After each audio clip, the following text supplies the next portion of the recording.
क्या आपने कभी सोचा कि दुनिया का सबसे बड़ा जालिम बादशाह जिसने खुद को खुदा कहलवाया, उसके घर में ईमान की एक चिंगारी भी रोशन हो सकती थी? क्या नमरूद की बेटी ने सच को पहचान लिया था? क्या उसने अपने बाप के बातिल अकीदे के खिलाफ दिल में बगावत की थी? ये कहानी है ताकत और हक की। ये कहानी है गुरूर और हिदायत की। और ये सवाल आज भी जिंदा है कि हक जब सामने आ जाए तो इंसान क्या फैसला करता है। आज हम आपके लिए लेकर आए हैं कुछ ऐसे इस्लामी वाक़यात जो आपके दिल और ईमान को छू लेते हैं। तो कहानी शुरू करने से पहले सब्सक्राइब करें, वीडियो को लाइक करें और दोस्तों के साथ शेयर करना ना भूलें। चलिए शुरू करते हैं सिर्फ डेली नाइट स्टोरी पर। इस्लामी तारीख में नमरूद एक ऐसा नाम है जो तकब्बुर, सरकशी और खुदाई के झूठे दावे की अलामत बन चुका है। कुरान मजीद में इस बादशाह का जिक्र हजरत इब्राहीम अलैहिस्सलाम के वाक़ये के साथ आता है, लेकिन एक सवाल बार बार जहन में उभरता है, क्या उसके घर वालों में से किसी ने हक को कबूल किया? क्या उसकी बेटी के बारे में जो मशहूर किस्सा बयान किया जाता है वो मुस्तनद है? ये दस्तावेजी जायजा इसी सवाल का जवाब तलाश करेगा। हम अफसाने नहीं सुनाएंगे, हम सिर्फ मुस्तनद इस्लामी मसादिर की रोशनी में हकीकत बयान करेंगे। कदीम बाबिल की सरजमीन, अजीम उशान महल्लात, ऊंची फसीलें और एक बादशाह जो रियाया से सजदा करवाता था। हजरत इब्राहीम अलैहिस्सलाम ने इसी सरजमीन पर खड़े होकर ऐलान किया, मेरा रब वो है जो जिंदा करता है और मारता है।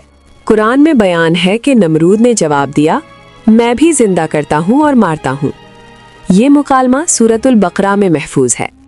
ये महज एक सियासी बहस नहीं थी, ये तौहीद और शिर्क का टकराव था। इसी माहौल में नमरूद का खानदान भी रहता था, इसी महल में उसकी बेटियां भी थीं। लेकिन क्या इनमें से किसी ने हजरत इब्राहीम अलैहिस्सलाम की दावत को सुना? क्या किसी दिल में सवाल पैदा हुआ? मुस्तनद इस्लामी रिवायात इस बारे में खामोश हैं। बाज़ गैर मुस्तनद किस्से बयान करते हैं कि नमरूद की बेटी ने हजरत इब्राहीम अलैहिस्सलाम की दावत कबूल कर ली थी।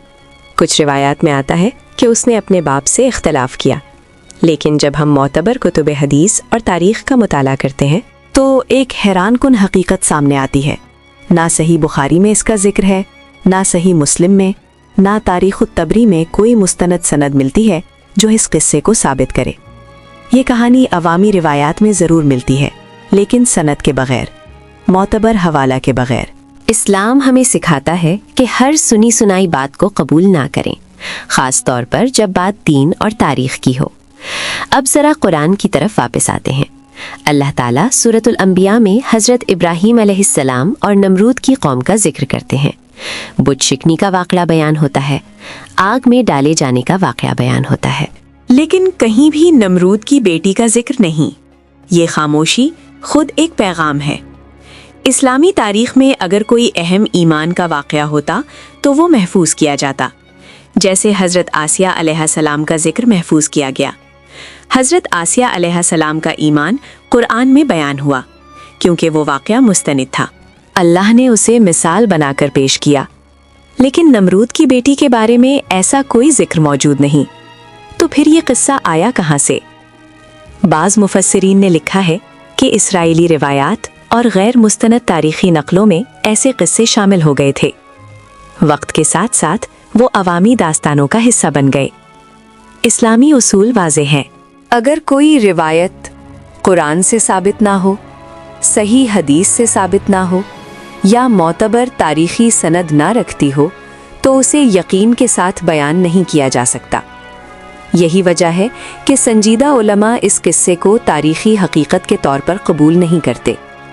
असल मार्का नमरूद और हज़रत इब्राहीम अलैहिस्सलाम के दरमियान था। जब नमरूद ने हज़रत इब्राहीम अलैहिस्सलाम को आग में डालने का हुक्म दिया तो एक बहुत बड़ी आग तैयार की गई। कुरान कहता है, हमने कहा, ए आग, इब्राहीम पर ठंडी और सलामती वाली हो जा। ये लम्हा तारीख़ का सबसे ताकतवर रूहानी मंजर था।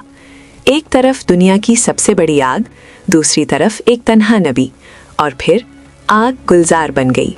नमरूद की ताकत ख़त्म हो गई, उसका गुरूर टूट गया। बात की बाज़ रिवायात में आता है कि अल्लाह ने एक छोटे से मच्छर के ज़रिए उसे हलाक किया। یہ ذکر بعض تاریخی کتب میں ملتا ہے، اگرچہ اس کی تفصیلات قطعی نہیں۔ پیغام واضح ہے، طاقت کا انجام زوال ہے، حق کا انجام بقا ہے۔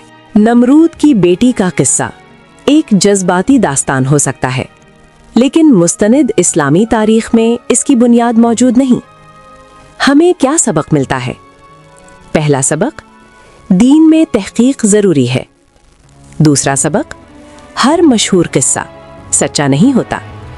تیسرا سبق، اصل ہیرو وہ ہے جن کا ذکر اللہ نے خود محفوظ کیا، جیسے حضرت ابراہیم علیہ السلام، جیسے حضرت آسیہ علیہ السلام۔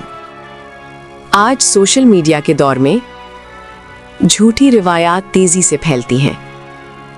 ہماری ذمہ داری ہے کہ ہم تحقیق کریں، سچ کو پہچانیں اور حق کا ساتھ دیں، کیونکہ سوال آج بھی وہی ہے، جب حق سامنے آ جائے تو انسان کیا فیصلہ کرتا ہے؟